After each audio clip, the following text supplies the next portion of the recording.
you can see that my topic's presentation is about slow violence in oil fiction. Michael Macropoulos is a modern Greek author, The Black Water, and Amitav Ghosh is an Indian author, The Glass Palace. So we have to start thinking of the narrations of ecological disasters, for example, marine and air pollution, deforestation, toxic waste, and so forth, that are found in various literary periods, texts, and zines. In this lecture, we will study two authors, Michael Macropoulos, The Black Water, and Amitav Ghosh's The Glass Palace, aiming to explore the literary genre of oil fiction, conveying empirical and eco-critical understanding of toxicity through a series of questions in how toxic waste, its slow and violent impact on life forms are represented in the above author's works, focusing particularly on the concept of nesting between human and non-human life forms under the threat of disruption and extinction. It is very important when working on narratives of ecological disaster, of environmental collapse, to understand the mechanics, the structure of these narratives, the plot, the protagonists, everything around them, and also the themes that are represented in the text, focusing on particular concepts such as nesting, toxicity, waste, and how human and non-human life forms are under this threat of disruption and extinction.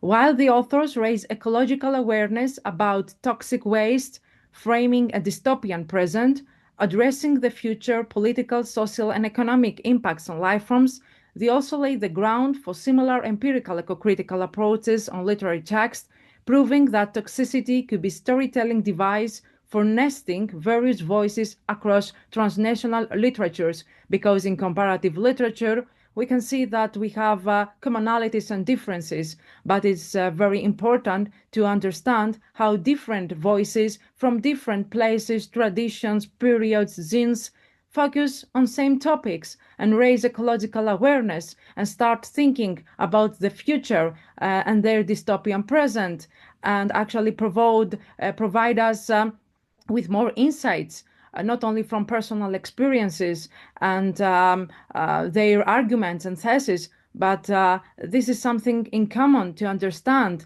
how such themes and issues are represented in text.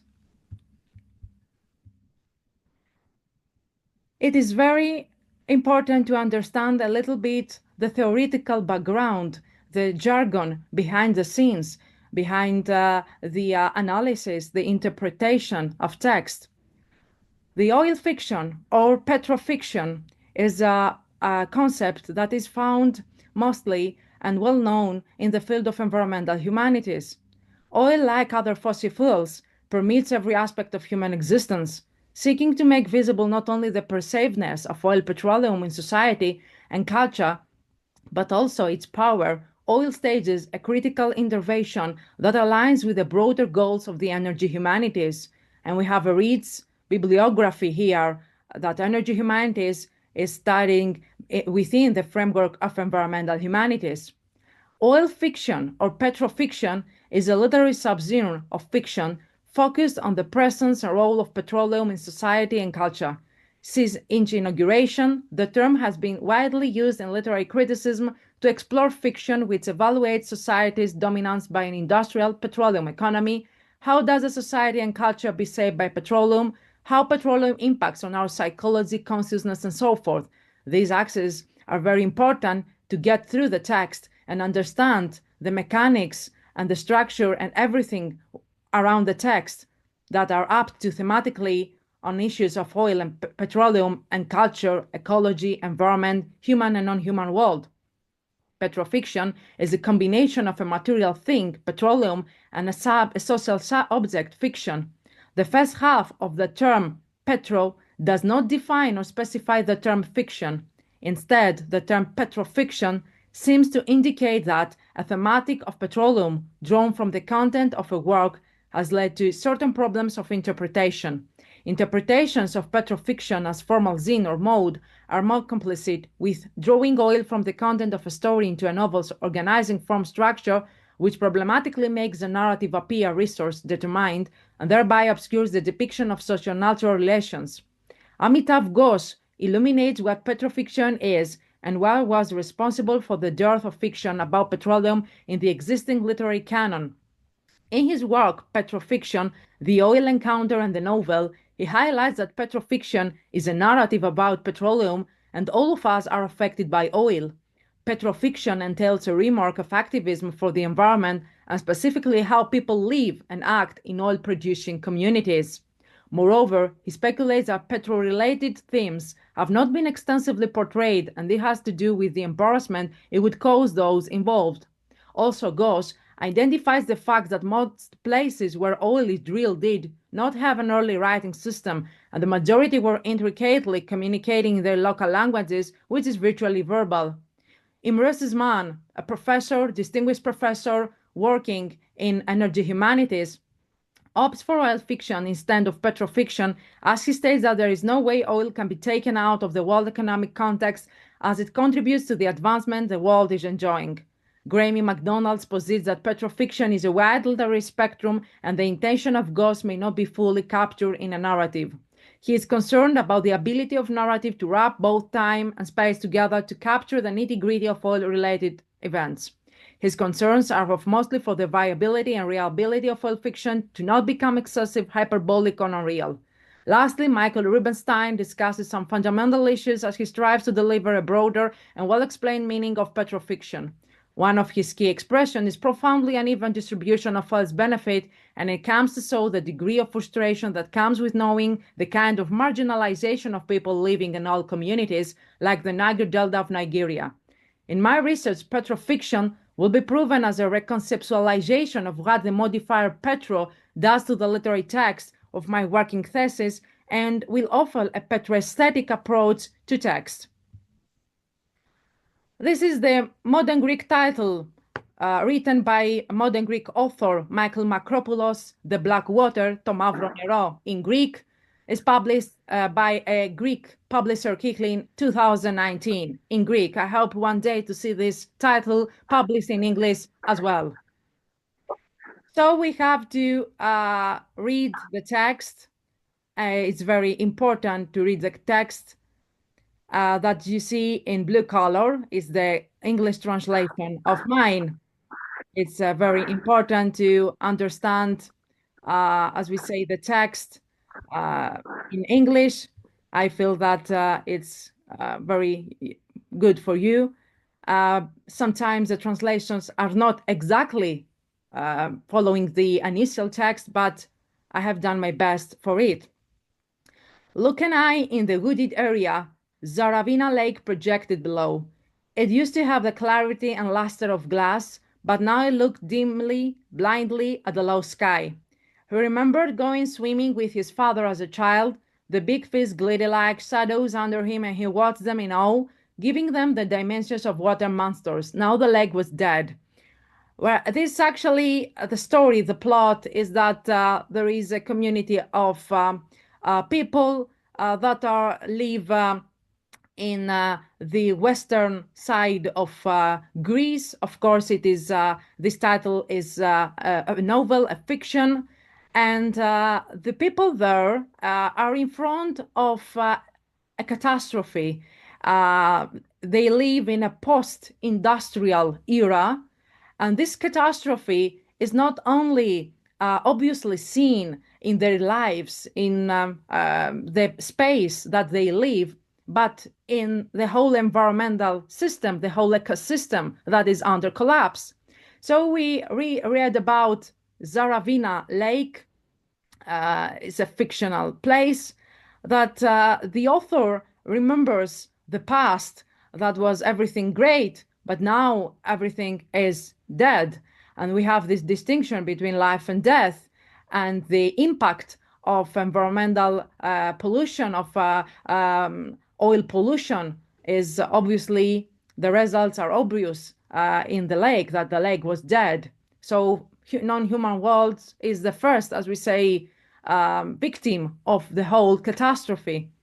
However, the place gave a general impression of rebirth after deforestation. Another natural phenomenon is deforestation.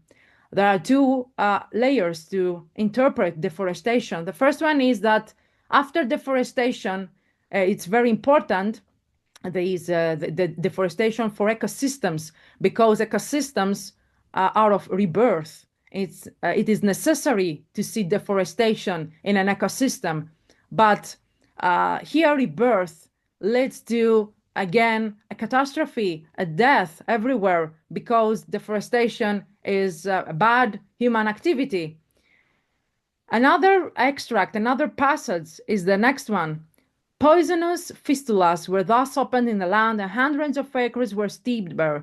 However, when the wells were abandoned, the forest claimed the place again, and there were only ruins like the one in Sensotira, the ruts of the new but already cracked roads, and many rusty cisterns and sewage tanks. Many had fallen, and animals were now nesting in them, and cotton grew from the holes that had been opened in the pipes. Ancient remains already in the dense trees awaited the future archaeologists. In the changed place, the reservoirs and the pipes were the new landmarks and signs for the villagers, those who, like living fossils, still lived in the dead villages. We can see here that the poison is everywhere. The lands, 100 of acres, were steeped bare. Deforestation is again in front of us. And there are many rusty cisterns, sewage tanks. All are the remains of this post-industrial era. The impact, the poison, the death are everywhere. But I would like to address the concept of nesting, because in our perception, nesting is a concept that describes the human, non-humans' echoes, non-humans' house, for example, birds' nests. But here, nesting is perceived metaphorically, because animals, fauna, flora, specifically animals here, fauna, are nested, are circulated, are, as we say, inside these remarks, the post-industrial remarks. So we can see that animals are nested within rusty cisterns and sewage tank. This is the new home of them, actually. So the author remembers the ancient remains awaited the future archaeologists, any of us, to explore the place more and to see the changes, the transformations of the environment that in the past we see, as we say, the landmarks and signs, but now we see the reservoirs and the pipes. Those who, like living fossils, still lived in the dead villages. So there is actually here an argument that for the future readership, for the future archaeologists, for the future communities, it will be obvious to see that at some point in the past they live people there, that they will be happy and they develop their communities. But now the position is that we see living fossils that still lived in the dead villages. They are live people and at the same time dead. This is an oxymoron here. So we understand that the author's experience, embodied experience of the place, of the whole situation, is circulated by this dystopian present and, of course, dystopian future that is following. Another extract from Acropolis' text. 50 meters behind was the old tank with the half-erased letters of Ripoll on it, while the plain leaves deepened the brown-red color of the rust with their shadow. Holes had been opened in the metal, a thick layer of rotting leaves had become dirt inside, and the old tank was full of life. Insects, rodents, birds coming in and out. The sycamore forest next to the river had accepted the metallic stranger with condensation, had surrounded him by shading him, and branches were resting on him and piercing him. We see here again the remains of this industrial era, very rich industrial era. 50 meters, the old tank, the half-erased letters of Ripoll, the name of the industry, of the oil industry. While the plain leaf deepen the brain red color, we can see that there is a hiatus if we have to adopt the Merleau-Pontian concept of chiasm, of hiatus, that now the relationship between human and non-human world is surrounded by these remains of the oil industry. We see the brain red color, the rust, the holes, insects, rodent, birds. So the new symbiotic relationship, the new symbiotic patterns are different. Insects and birds are nested within this old tank, and of course, the old tank and the sycamore forest next to the river is in hiatus, in correlation with the metallic stranger. There is new ways to understand the new, as we say, situation found in the ecosystem there that is under, of course, collapse. Meat from an animal that was sick killed you more slowly than starvation. Of course, we are familiar with the phenomenon of starvation, but if you wish to eat something, you will be died. So death is everywhere, and in the food, actually, not only in ecosystems, but in food systems as well. Everything is contaminated, is polluted. So we are, as we say, contaminated. We have the poison everywhere. Whenever he was hungry, he reached up out and cut an apple and apricot appear from trees whose juices were poison, and no hand would touch their fruits as long as there were still hands in the village to touch them. If he was thirsty, he would stand at the upper village fountain, or at the lower one, he would bend down and drink handfuls of the water that had poisoned the place. So food system, water system, everything is poisonous, and the poison means death and collapse. Actually, we have to understand that is very important that Macropulos embodied experience. It's actually very vivid and direct, and provide us with reality, with real, as we say, with reality, all the situation exactly as they are. This is actually the directness of this novel, The Black Water, because in the end, the black water leads to the death of all the community. And the conclusion of this novel is that all people that has been living in this area are dead. This is actually something, the dystopian, and a true case, no impressions, no something more. The things as they are depicted in his text. And now we have to move to Amitav Ghosh on the other side of this planet, the planet Earth. The Glass Palace, published by HarperCollins Publishers in 2000. The Glass Palace is a historical novel which is set in Burma, Bengal in India, during the British invasion of 1885. This novel expresses the various aspects of the colonial period, including the economic fall of Burma, the growth of timber or rubber farms, the ethical problems faced by Indians serving the British Army, and the shattering effects of World War II. Since independence in 1947 and then a brutal civil war, the shadow of empire persists in the form of a British stronghold on oil and precious minerals, all mined by rural precariat in unspeakable conditions, as well as public-private partnerships between the government and multinational oil companies.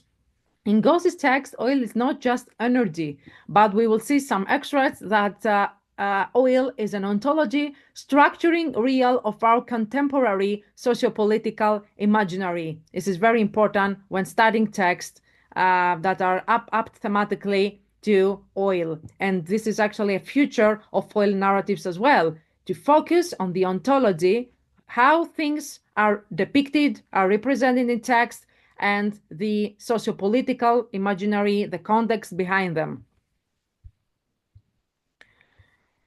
In a few decades, the wealth will be gone, all the gems and timber and the oil, and then they too will live. In our golden Burma, where no one ever went hungry and no one was too poor to ride and raid, All that will remain is destitution, ignorance, famine, and despair. We were the first to be imprisoned in the name of their progress. Millions more will follow. This is what awaits us all. This is how we will all end, as prisoners, in shanty towns born of the plague. 100 years hence, you will read the indictment of Europe's greed in the difference between the kingdom of Siam and the state of our own enslaved realm. This is a very representative passage because we focus on the prisoners. Of course, there is exploitation of oil here in colonial states.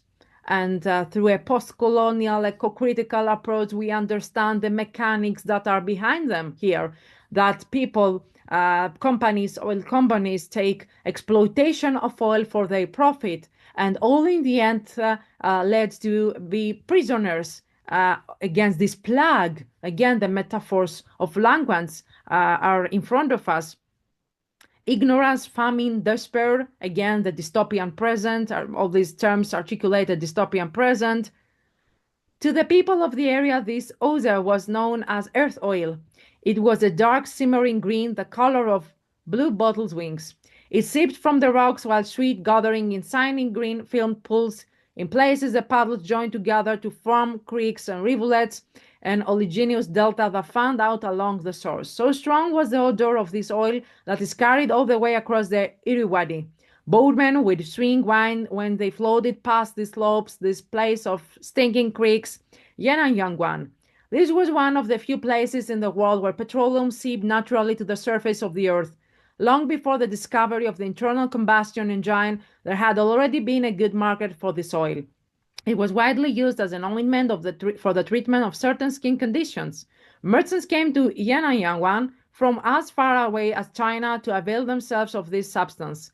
The gathering of the oil was the work of a community endemic to those burning hills, a group of people known as Twinzas, tight-knit, secretive bunches of outcasts, runaways, and foreigners. Over generations, Twiza families had attached themselves to individual springs and pools, gathering the oil in buckets and basins and ferrying it to nearby towns. Many of Yananyuanga's pools had been worked for so long that the level of oil had sunk beneath the surface, forcing their owners to dig down. In this way, some of the pools had gradually become wells 100 feet deep or even more, great oil sodden pits surrounded by excavated sand and earth. Some of these wells were so heavily worked that they looked like small volcanoes with steep conical slopes. At these depths of the oil could no longer be collected simply by dipping away in bucket. Twinzas were lowered in ropes, holding their breath like pearl divers. We understand here in this extensive description, in this extensive passage, that oil is not just, as we say, for profit, for exploitation, but actually the indigenous communities, like the Yananyuan indigenous community, far away as China, the people there actually have used oil for daily habits and practices as an ointment for the treatment of certain skin conditions, or even merchants has done the pure, as we say, commerce on oil. There are communities, group of peoples that are living, working on the oil companies and so forth. Here, as we see, is the pure aspect of how we can take profit of oil. And this community, the indigenous community, were lived and worked there. And in the end, there are collectors, as we say, at these depths. The oil could no longer be collected. Twinzas were lowered in ropes, holding their breath like pearl divers. And in the end, we have actually the companies that take profit from it. In this description, we don't see exactly direct the experiences of author. There is a description of a situation, of a state, of a specific area. There is not, as we say, descriptions of experiences or arguments like Macropulos. Many foreign companies were busy digging for oil, and they were desperate for labor. It's very important to understand, as we say, this thing that they are desperate for labor. Everything is for profit. So we have to understand a little bit the concept and the two of them, of course, due to time running, we have to think, oh, let me be here, right? We have to think how comparative literature and actually focuses on oil issues, on oil matters, and the outcomes of such kind of comparisons, the differences, and so forth. So it's very important to understand how does petroleum and so forth are represented in text. How about the oil narratives, the structure, the mechanics, how they constitute a text in its own?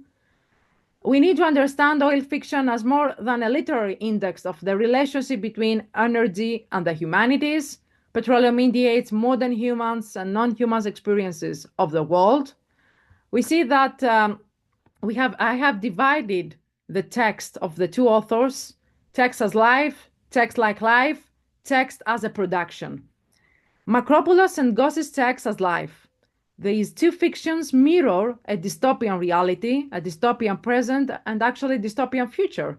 Suspension of disbelief and echo grief, this echo mourning of the present situation. Ideological discursive content is implicitly read straight, dominant decoding in their narration. This is actually the transparent mode. Furthermore, petrogothic images of oily entrapment and oil-filled exhaustion and desolation, much-like descriptions in Gothic novels of ruined abbeys and characters locked away forever in subterranean dungeons, depend on a sense of inescapability, of temporal and physical stuckness that obscures the agency and potential resilience of victims, image makers and audiences alike. There seems to be no escape from this situation, from oil in this petrogothic, and thus no viable alternative to a petroleum-centered world and point of view. Maybe there truly is no escape from oil, no future for humanity and the biosphere after the collapse of petrocapitalism, and we should all focus on coming to terms with that grim fact. So text as life. The second one is text like life. The personal experiences and thoughts about petroleum exploitation and profit, immediate life world experience, experience and knowledge of the wider socio-political, economic, cultural, national, and local context of waste, toxic waste and industrial life. They text as production, textual aesthetics, the petroaesthetics, this new term, the intentionality, textual and generic. This is the mediated mode when studying, as we say, the oil narratives in text. Both Macropoulos and Goss's text, the petroleum is conceptualized in terms of hydrocarbons and not fossil fuels are hydrocarbons. They familiarize it in a way that entrancing ways of talking about it, thereby opening up to be invested with new meanings, extracting, processing, and burning it as a matter. Both texts are contexts of identification, motivation, implication as they evaluate the situation. They evaluate the situation critically, and we see all of their arguments, thoughts in this text about oil. So they burn, as we say, the matter and extract data from this matter and share knowledge with us as readers. And they call us to participate in their text because we are part of the text.